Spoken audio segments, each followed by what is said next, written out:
하나님의 말씀은 신명기 4장 34절로 35절의 말씀입니다. 같이 합독합니다. 어떤 신이 와서 시험과 이적과 기사와 전쟁과 강한 손과 편팔과 크게 두려운 일로 한 민족을 다른 민족에게서 인도하여 낸 일이 있느냐? 이는 다 너희 하나님 여호와께서 애굽에서 너희를 위하여 너희의 목전에서 행하신 일이라.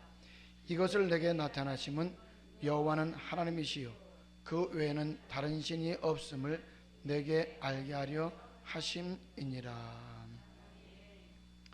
본문의 말씀을 가지고 하나님 외에는 다른 신이 없다는 것을 말씀을 통해서 살펴보도록 하겠는데요.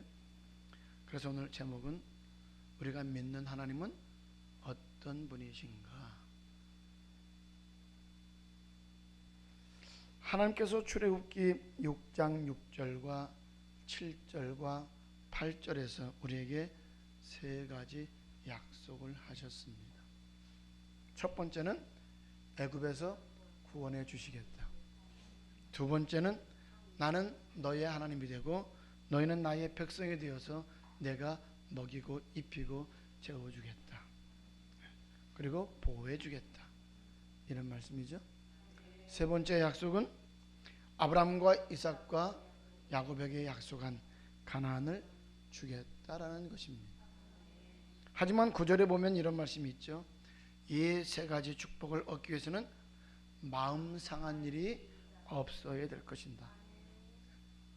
우리가 반드시 우리에게 축복을 주시려고 할 때에 뭐 하는 일이 있다고요? 마음 상할 일이 있게 되는데 그 마음 상할 일이 있을 때에 마음을 상하지 말라라는 것입니다.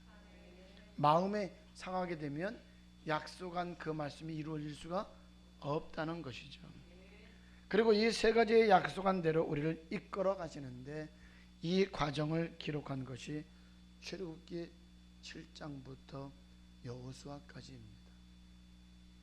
출애굽기 6장 6절의 약속은 출애굽기 7장부터 15장까지의 사건을 통해서 이루어지게 됩니다.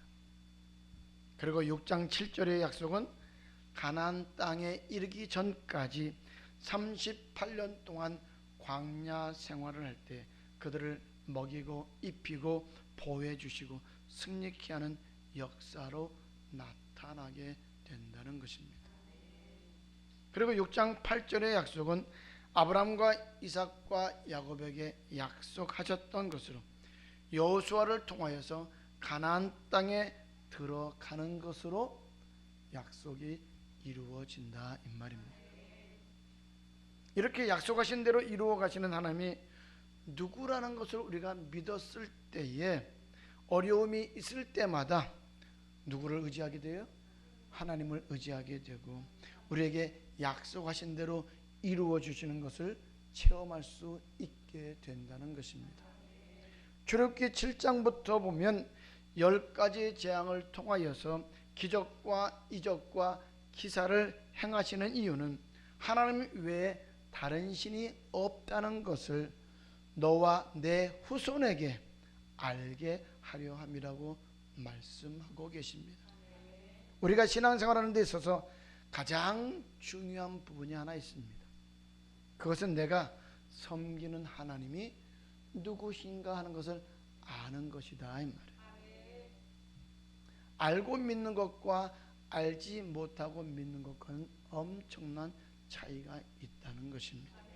그래서 하나님께서 창세기부터 요한계시록에 이르기까지 항상 창조주 하나님이 누구라는 것을 정확하게 말씀해 주고 있다는 사실입니다. 그것은 창세기 1장에서는 나는 우주 만물을 창조하신 창조주 하나님이라고 말씀하고 있습니다. 그리고 다윗은 이 하나님이 어떤 분이신지를 정확하게 알고 있었기 때문에 그 하나님을 고백하고 있는 내용이 있는데 시편 136편의 내용이 그 말씀이죠. 한번 볼까요? 다윗이 하나님을 전심전력으로 의지했었던 이유는 하나님이 어떤 분이라는 것을 정확하게 알고 있었기 때문이라는 겁니다. 그래서 항상 감사할 수 있었고 항상 하나님을 의뢰하며 살아갈 수가 있었다 이 말입니다. 136편 1절입니다. 여호와께 감사하라. 그는 선하시며 그 인자하심이 영원함이로다. 2절입니다. 모든 신에 뛰어나신 하나님께 감사하라. 3절입니다. 모든 주에 뛰어나신 주께 감사하라. 4절입니다. 홀로 큰 기사를 행하시는 이에게 감사하라. 5절이죠. 지혜로 하늘을 지으신 이에게 감사하라. 6절입니다. 땅을 물 위에 펴신 이에게 감사하라. 7절. 큰 빛을 지으신 이에게 감사하라. 8절. 해로 낯을 주관케 하신 이에게 감사하라. 9절. 달과 별들로 밤을 주관케 하신 이에게 감사하라.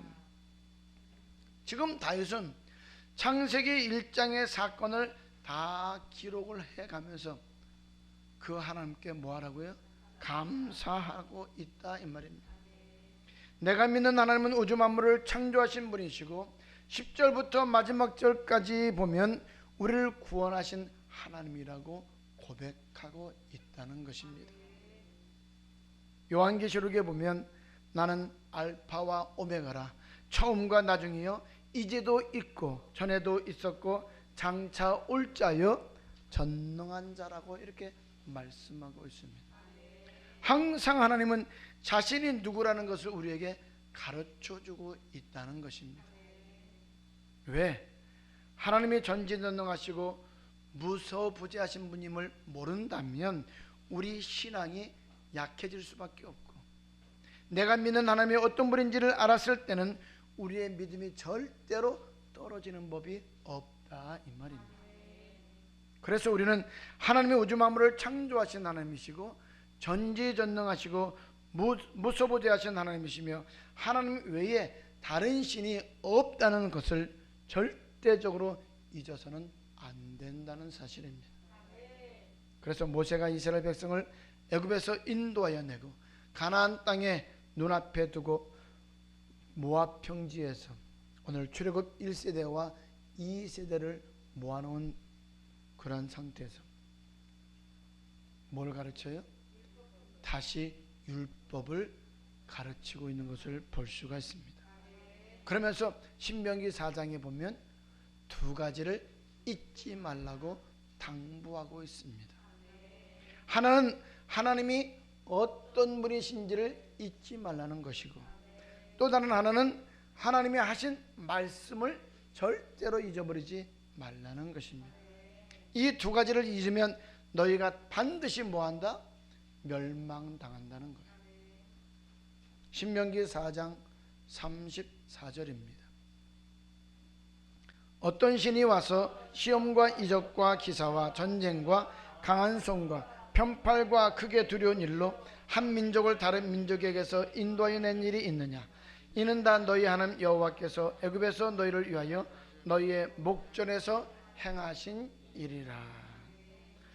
창세로부터 그 시대에 이르기까지 신이 직접 나타나셔서 시험과 이적과 기사와 전쟁을 행하시면서까지 포로된 민족을 인도하시는 것은 한 번도 없었다는 거예요. 무엇밖에 없었다는 거예요? 출애굽 사건밖에 없었다 이 말입니다. 이스라엘 민족밖에는 없었다 이 말입니다. 그렇게 하신 것은 하나님 외에 다른 신이 없고 그분이 전능자시고 구원자라는 사실을 너와 내 후손이 알게 하려 함이라고 말씀하고 있다는 것입니다. 그러므로 우리는 하나님이 어떤 분이라는 것을 안다는 것은 신앙생활하는 가운데에 가장 중요한 사실임을 우리는 잘 기억해야 된다는 사실입니다. 하나님이 우리를 창조했는데 그분이 어떤 분이라고요? 전능자시라고요. 만왕의 왕이시다 이 말입니다. 그분은 유일하신 신입니다.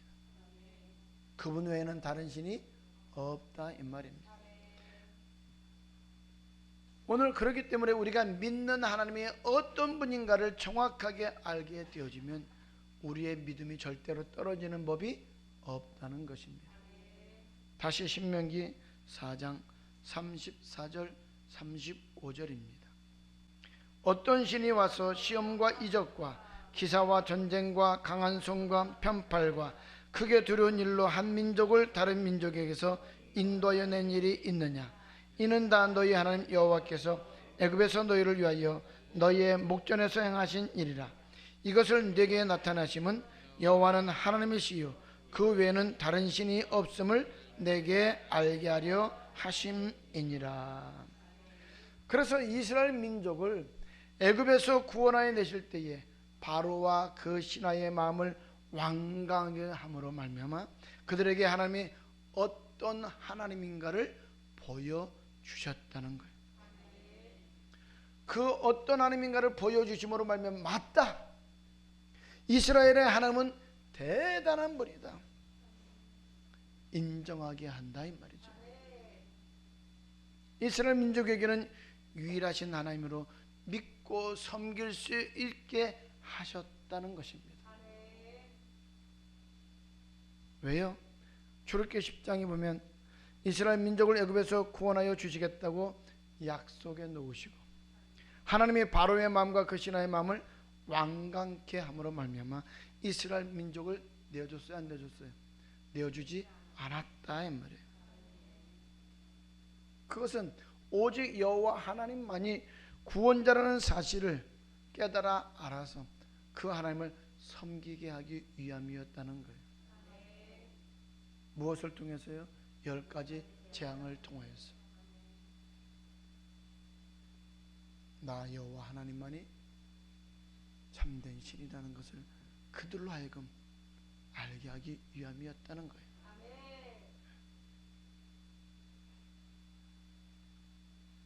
알지 못하는 이방 나라인 애굽 사람들뿐만 아니라 애굽에서 400년 동안 고통당하면서 그들이 섬기고 있었던 신들을 섬겼던 이스라엘 백성들에게도 나 여호와 하나님은 전능하신 하나님이다, 무소부재하신 하나님이다, 너희를 인도할 수 있는 능력의 하나님이다, 오직 나 외에는 다른 신이 없다는 것을 알게 하기 위함이었다라고 말씀하고 있습니다. 출애굽기 10장 1절과 2절입니다. 여호와께서 모세에게 이르시되 바로에게로 들어가라. 내가 그의 마음과 그 신하들의 마음을 완강케 함은 나의 표징을 그들 중에 보이기 위함이며 너로 내가 애굽에서 행한 일들 곧 내가 그 가운데서 행한 표징을 내 아들과 내 자손의 귀에 전하게 하려 함이라. 너희가 나를 여호와인 줄 알리라. 여기에서 표징은 뭘 말해요? 10가지 재앙을 말하고 있다 이 말입니다. 하나님이 전지전능하시고 무소부재하신 능력을 보여주신 사건을 말하고 있습니다. 이스라엘 백성들은 하나님의 어떤 분인지를 알았어요? 몰랐어요? 몰랐어요. 그저 전해 들은 거야. 아브라함의 하나님, 이삭의 하나님, 야곱의 하나님으로만 그들은 전해 들었어요. 그 하나님이 어떤 분인지를 그들은 몰랐다 이 말입니다. 애굽에서 400년 동안 종살이하는 동안에 그들은 애굽 사람들이 섬겼던 신들을 그들도 섬기고 있었다 이 말이에요. 그런데 이스라엘 민족을 애굽에서 구원하시는 목적이 뭐라고요?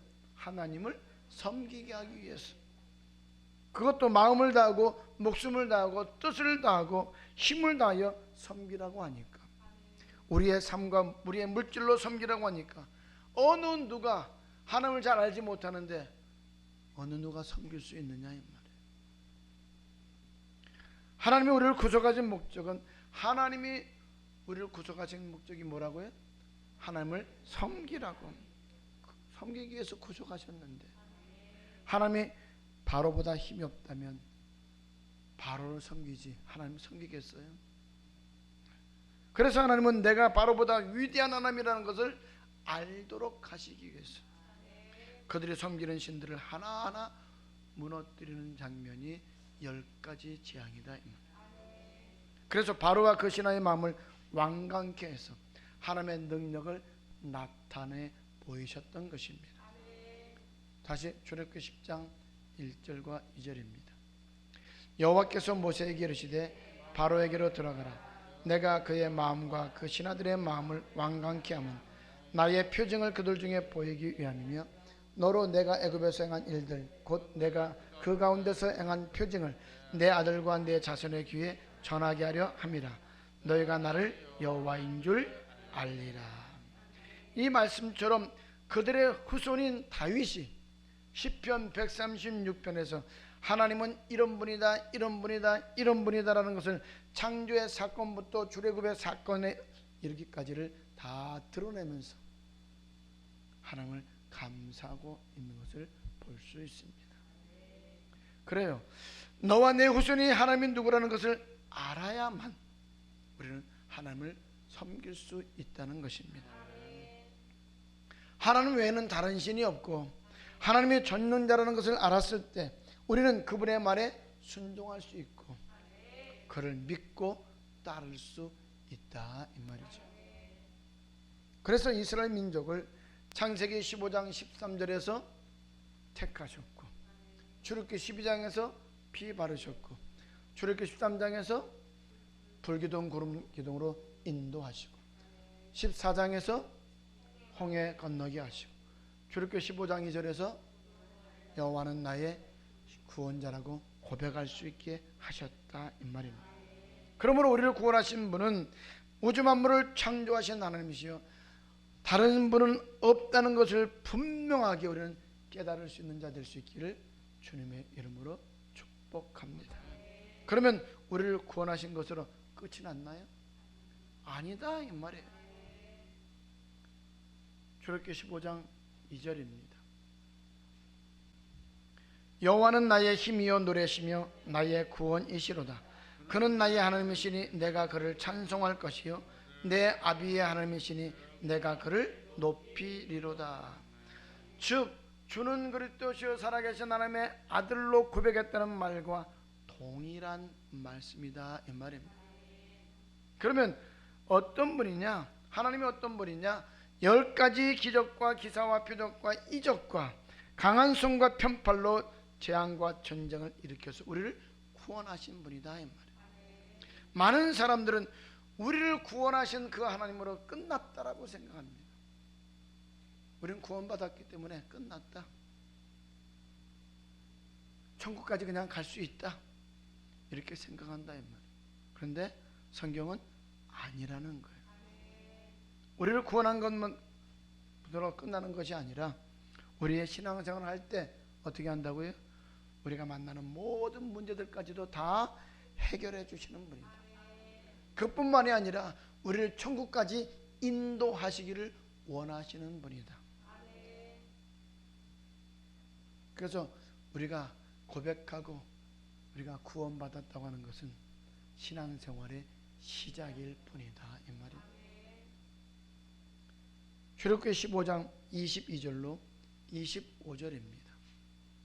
모세가 홍해에서 이스라엘을 인도하며 그들이 나와서 수르 광야로 들어가서 거기서 사흘 길을 행하였으나 물을 얻지 못하고 마라에 이르렀더니 그곳 물이 써서 마시지 못하겠으므로 그 이름을 마라라 하였더라.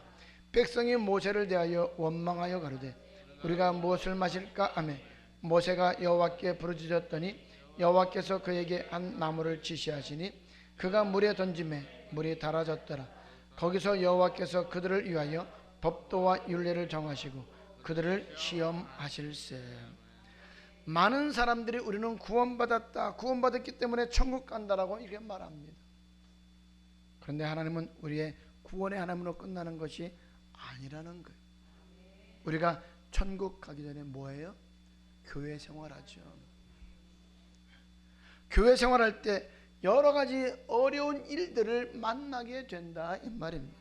그 어려움이 있을 때 그 모든 어려움을 해결해 주시는 분이 누구라고요? 하나님이시라는 26절입니다. 가라사대 너희가 너희 하나님 나 여호와의 말을 청종하고 나의 보기에 의를 행하며 내 계명에 귀를 기울이며 내 모든 규례를 지키면 내가 애굽 사람에게 내린 모든 질병의 하나도 너희에게 내리지 아니하리니 나는 너희를 치료하는 여호와임이니라. 우리 하나님은 우리를 구원하실 뿐만 아니라 쓴물을 달게 해 주시고 또 우리를 치료하시는 하나님이라는 거예요. 그런데 조건이 하나 있는 것을 볼 수가 있습니다. 그 조건이 뭐예요? 여호와의 말을 청종하고 나 보기에 의를 행하며 내 계명에 귀를 기울이며 내 모든 규례를 지키면 쓴물을 달게 하시고 질병을 치료하신다는 거예요. 그런데 예수 믿는 대부분의 사람들이 이 조건은 생각하지도 않습니다. 분명히 말씀 속에 기록해 놓았는데 무조건 뭐만 봐요? 자기들의 눈에 보기에 좋은 것만 봐. 자기들의 귀에 듣기에 좋은 말만 듣기를 원해요. 좋은 것만 생각하고 좋은 것만 먹기를 원하고 자기의 생각대로 신앙생활하기를 원한다는 거예요. 그래서 예수를 믿으면서도 하나님의 은혜를 체험하는 사람들이 많다 적다? 적다는 것이죠. 말씀대로 순종하면 쓴물도 달게 하시고 말씀대로 순종하면 질병도 치료하시는 것을 분명하게 말씀하시고 체험하게 해 놓으셨는데 조건은 잊어버리고 환경을 좋게 주겠다, 질병을 치료해 주겠다는 것만 생각하고 신앙생활한다 이 말입니다. 27절입니다. 그들이 엘림에 이르니 거기에 물샘 10들과 종려 70주가 있는지라 거기서 그들이 그물 곁에 장막을 치니라. 물샘이라는 것은 마실 물이 있다는 겁니다. 이스라엘 백성들은 양을 치는 사람들인데 양을 치는 그들에게 마실 물이 있다고 하는 것은 하나의 재산과도 같은 것이다 이 말입니다. 제 아무리 많은 양을 가지고 있다 할지라도 우물이 없다면 마실 물이 없다면 양을 칠 수 있어 없어요? 없다 이 말이에요. 그러므로 물샘이 있다고 하는 것은 하나님의 축복을 의미하는 것입니다. 그런데 이들이 지금 지나가는 곳이 어디라고요? 광야라고요. 사막이라고요. 그런데 그 사막에서 물샘이 있다고 하는 것은 축복이라는 거예요. 재물이라는 거예요. 16장 1절로 3절입니다. 이스라엘 자손의 온 회중이 엘림에서 떠나 엘림과 시내산 사이 신광야에 이르니 애굽에서 나온 후 제2월 15일이라. 이스라엘 온 회중이 그 광야에서 모세와 아론을 원망하여 그들에게 이르되 우리가 애굽 땅에서 고기 가마 곁에 앉았던 때와 떡을 배불리 먹던 때에 여호와의 손에 죽었다면 좋았을 것을 너희가 이 광야로 우리를 인도하여 내어 온 이 회중으로 줄여 죽게 하는도다. 이것은 하나님께서 의도적으로 마라로 엘림으로 그리고 신광야로 인도하셨다는 것입니다.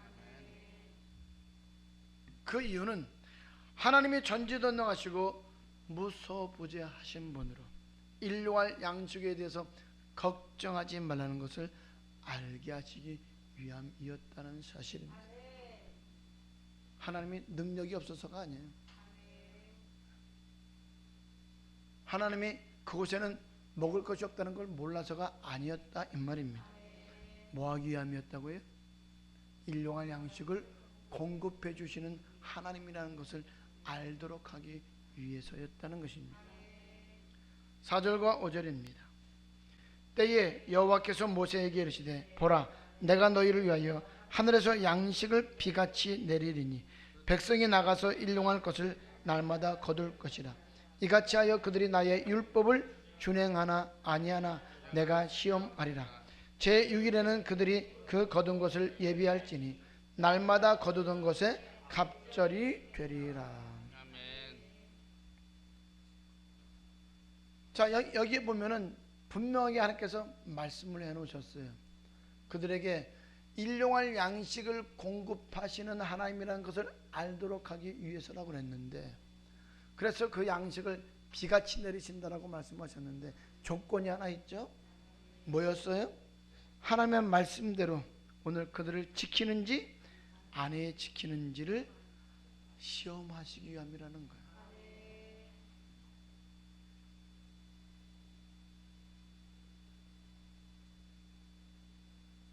그런데 우리는 이것을 잊어버린다는 거예요. 이것은 보이지 않는다는 거예요. 왜? 내가 생각하기에 편안한 대로만 신앙생활을 원하기 때문에.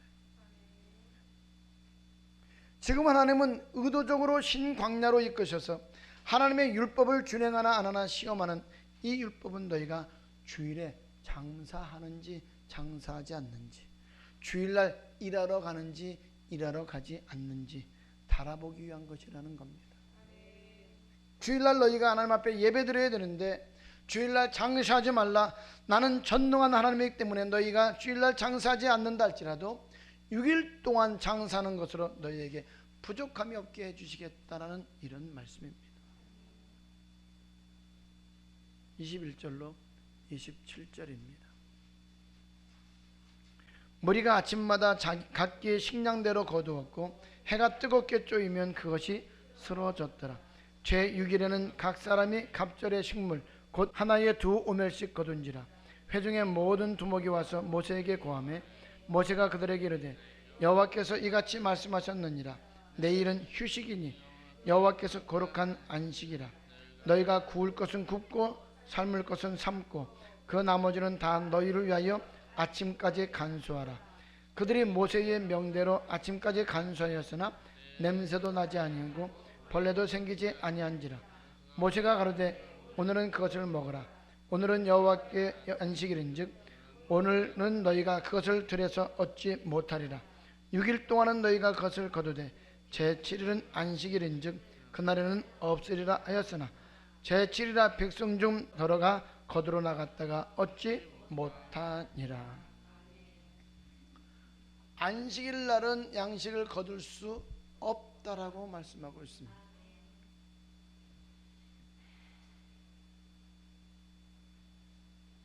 평일에 거두었던 것은 아침까지 남겨두지 말라라고 말씀했죠.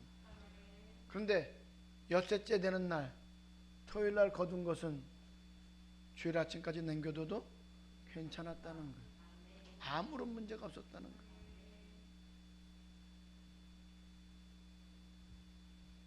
여러분, 이 말은 무슨 말입니까? 오늘 주일날은 절대로 양식을 구할 수 없다는 거예요. 안식일 날은 양식을 구할 수 없어요. 그런 여러분이 지금까지 주일날 장사해가지고 직장 다녀가지고 남아있던 것이 있었어요? 저축해 놓은 거 있어요? 이것이 하나님의 선언된 말씀이다 이 말이에요. 우리 하나님이 능력이 없는 하나님이 아니다 이 말이에요. 우주 만물을 말씀으로 창조하신 분입니다. 그런데 너희가 주일날 장사하지 않아도 평일에 어떻게 하겠다고요? 2배로 주겠다고. 그런데 그 말을 믿지 않냐고. 주일날 양식을 얻기 위해서 거두러 갔을 때 거둘 수 있었다고요? 없었다고 말씀하고 있습니다. 이 말은 무슨 말이냐? 주일날 장사하면 그 돈이 남아있지 않는다는 것입니다. 주일날 직장 나가면 그 돈이 남아있지 않는다는 거예요. 다시 말하면 하지 말라는 거예요. 이것이 전능하신 하나님의 선언의 말씀입니다. 그분이 말을 하면 말씀하신 그대로 이루어진다 이 말이에요. 그러니까 내가 여러분에게 자신 있게 말할 수 있는 것이죠. 여러분이 주일날 일하러 가고 주일날 장사하고 주일날 하여튼 뭐 양식을 얻기 위해서 내가 노력했을 때 남아있는 게 있어요? 없다 이 말이에요. 아니면 손해봤어요? 이익을 봤어요? 손해본 것이 더 많죠. 그렇죠? 믿음은 믿음대로 떨어지고 고생은 고생대로 하고. 28절로 30절입니다. 여호와께서 모세에게 이르시되 어느 때까지 너희가 내 계명과 내 율법을 지키지 아니하려느냐.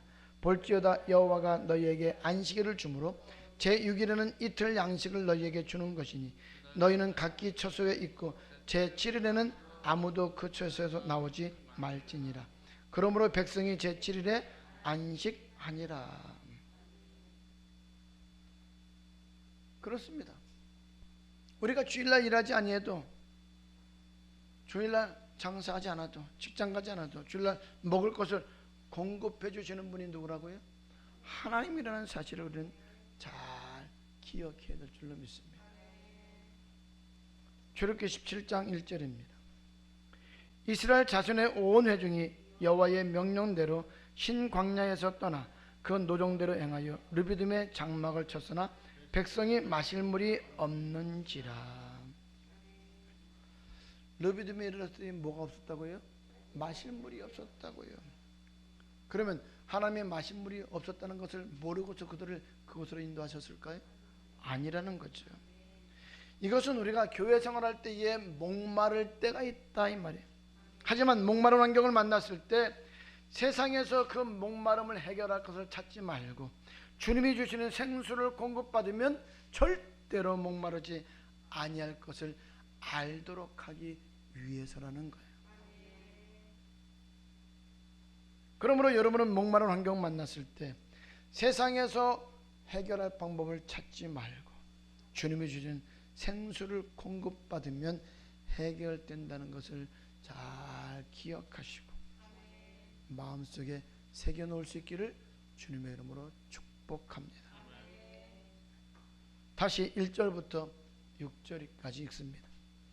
이스라엘 자손의 온 회중이 여호와의 명령대로 신 광야에서 떠나 그 노종대로 행하여 르비딤의 장막을 쳤으나 백성이 마실 물이 없는지라. 백성이 모세와 다투어 가로되 우리에게 물을 주어 마시게 하라. 모세가 그들에게 이르되 너희가 어찌하여 나와 다투느냐? 너희가 어찌하여 여호와를 시험하느냐? 거기서 백성이 물에 가라매 그들이 모세를 대하여 원망하여 가로되 당신이 어찌하여 우리를 애굽에서 인도하여 내어서 우리와 우리 자녀와 우리의 생축으로 목말라 죽게 하느냐?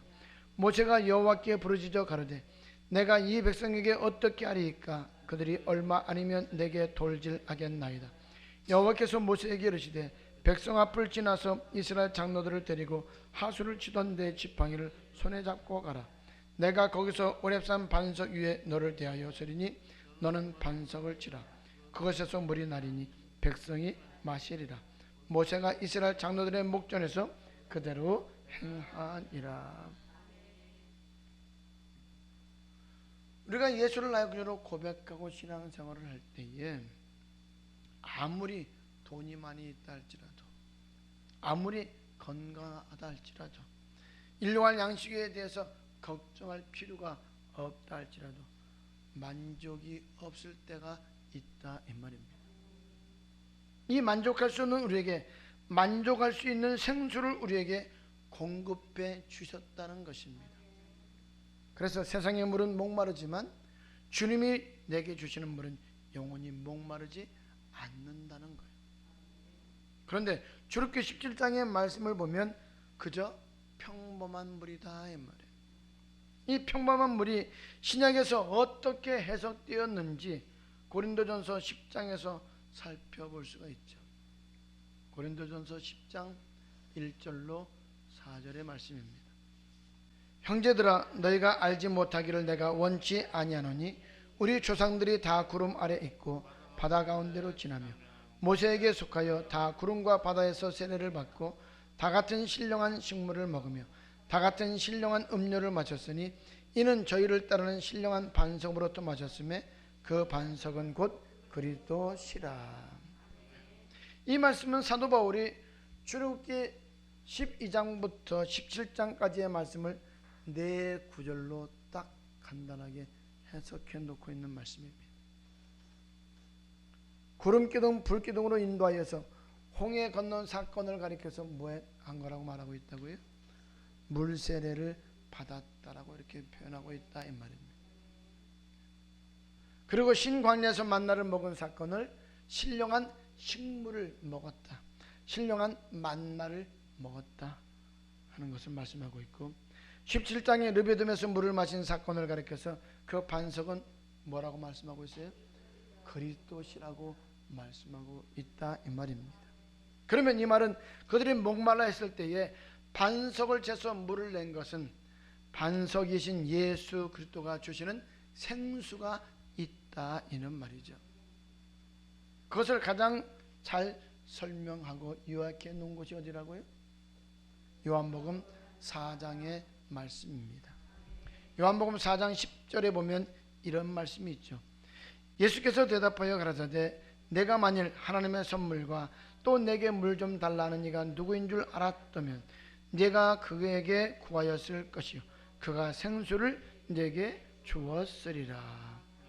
르비딤에서 목말라 했던 이스라엘 백성들에게 반석을 쳐서 물을 주셨다고 했는데 그 반석을 예수 그리스도라고 이렇게 말하고 있습니다. 예수가 주시는 생수를 마시면 다시는 우리에게 목마름이 없다는 거예요. 14절입니다. 내가 주는 물을 먹는 자는 영원히 목마르지 아니하리니 나의 주는 물은 그 속에서 영생하도록 솟아나는 샘물이 되리라.